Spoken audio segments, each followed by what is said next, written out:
In this video, we will introduce some aspects related to the installation of the irrigation system to ensure it is the most practical and suitable for a correct distribution and efficient supply of water for our crop. To do this, we will need to have a water intake with enough pressure, about 2 atmospheres. A standard drinking water tap would be the most practical option, as long as the total surface area to be watered is small. A threaded fitting and a polyethylene pipe with a suitable diameter must be connected to this socket in order to ensure a water supply.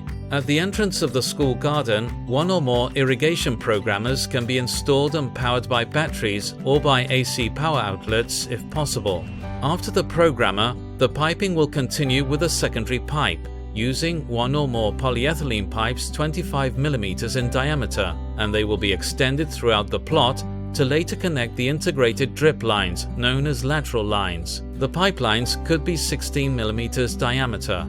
For a school garden installation, the most suitable is the acquisition of side irrigation lines with integrated emitters, separated by 30 centimeters. The secondary pipe is drilled with a hole punch of 16 mm diameter, and a tape-to-lateral connector is inserted to allow the connection with the pipe holder. A tap can also be inserted, which will allow us to open and close each of the crop lines individually. At the end of the pipe holder, to cut the watering, it should be strangled using a polyethylene ring.